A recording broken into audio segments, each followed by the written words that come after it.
Alhamdulillahi Rabbil Alamin, wassalatu wassalamu ala ashrafil anbiya'i wal mursalin, nabiyina Muhammedin wa ala alihi wa sahbihi ajma'in.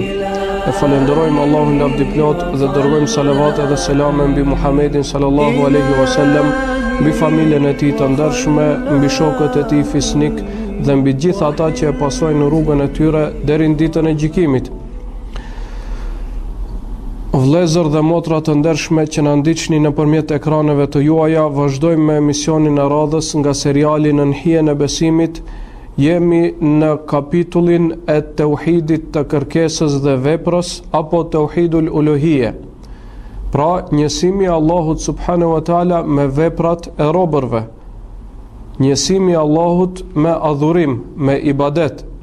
Dhe në këtë kapitull do t'i cekim disa pika në të cilat nuk ka mos pajtim tek ehlusuneti se janë prej akides së tyre, prej besimit të tyre dhe të gjithë pjesëtarët e ehlusunetit, e atyre që e besojnë sunetin e Muhamedit sallallahu alaihi wasallam dhe metodologjinë e selefit, gjeneratave të para të muslimanëve, prej sahabëve dhe atyre që e kanë pasuar rrugën e tyre më vonë. Pika e radhës e cila do të përmendet është se kushtimi i një ibadeti, dhe ibadeti është, siç thot Sheikhul Islam Ibn Taymije, ismun xhamiun li kulli ma yuhibbuhu Allahu wa yardah. Ibadeti është fjalë përmbledhëse për çdo vepër të cilën e don Allahu i lartësuar dhe është i kënaqur me të, minal aqwali wal af'al, prej fjalëve dhe veprave, e dhahira wal batina, që janë të dukshme dhe që janë të fshehta. Çdo fjalë, çdo vepër me të cilën Allahu është i kënaqur dhe të cilën Allahu e don konsiderohet ibadet. Dhe një ibadet për të qenë i pranuar tek Allahu i lartësuar duhet të plotësojë dy kushte. Kushti i parë është që të jetë i sinqert për hir të Allahut subhanahu wa taala, të bëhet me niyet të pastër për hir të Allahut subhanahu wa taala, siç thot pejgamberi alayhis salam, innamal a'malu binniyat, veprat vlerësohen sipas niyetit, sipas qëllimit. Pra, ky është kushti i parë. Dhe kushti i dytë është që të jetë sipas sunetit pejgamberit sallallahu alaihi wasallam, mos të jetë vepër e shpikur në fe, mos të jetë bidat. Thot pejgamberi sallallahu alaihi wasallam në hadithin që transmeton Imam Muslimi nga Aisha radhiyallahu anha, men ahdatha fi amrina hadha ma laysa minhu fa huwa rad. Kush shpik në fen ton diçka që nuk është prej saj, ajo vepër do t'i refuzohet. Dhe kush i plotson këto dy kushte në adhurim, insha Allahu taala adhurimi i tij do të jetë i pranuar. Ndërsa kush e adhuron Allahun pa sinqeritet, apo adhuron dikë tjetër pos Allahut, apo e adhuron Allahun me bidat, adhurimi i tij nuk do të pranohet, do të refuzohet. Madje do të dënohet për këtë vepër të cilën ai e ka bërë jo ashtu siç është i kënaqur Allahu subhanahu wa taala. Pra, ehlusuneti janë të pajtuar se kush ja drejton një ibadet, një lloj ibadeti dikujt tjetër pos Allahut subhanahu wa taala, ai bën shirk, ai me këtë del prej fesë së Allahut të lartësuar.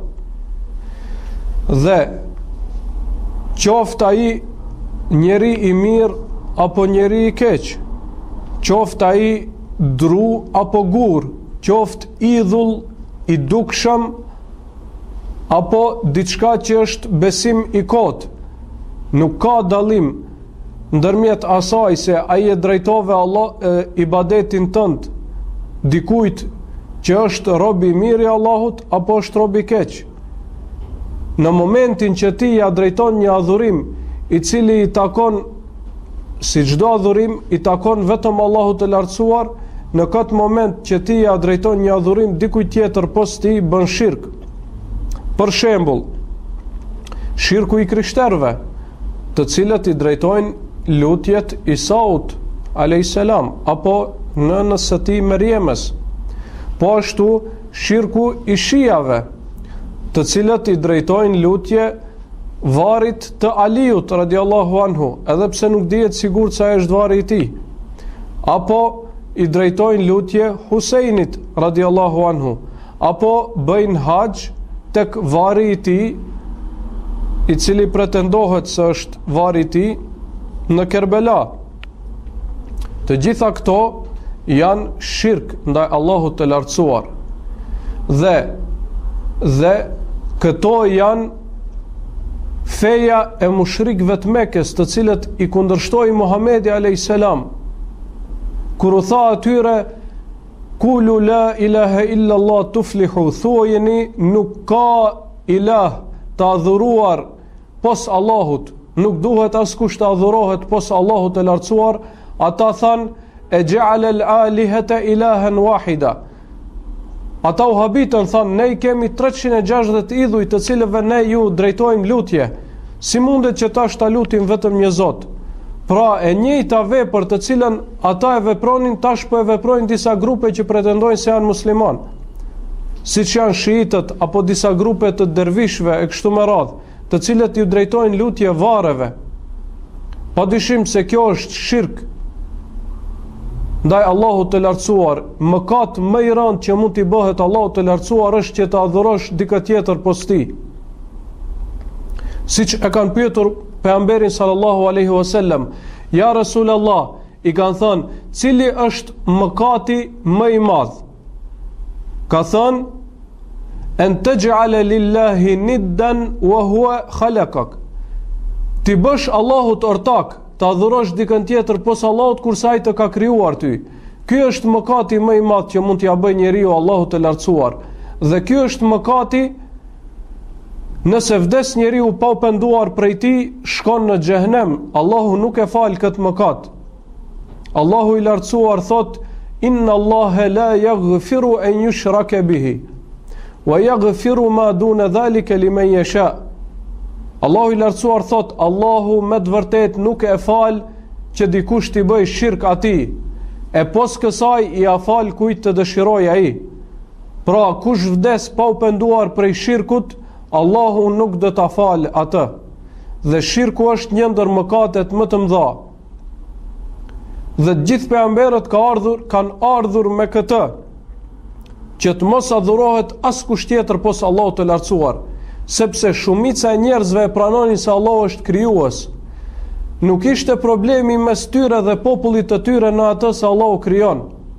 Problemi ishte në atë se ata i drejtonin adhurim dikujt tjetër pos Allahut të lartësuar.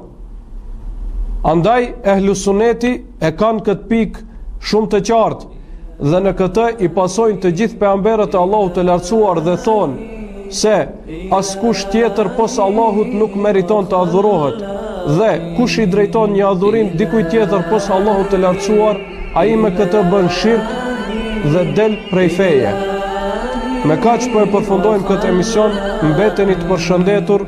Wassalamu alaikum wa rahmatullahi wa barakatuh.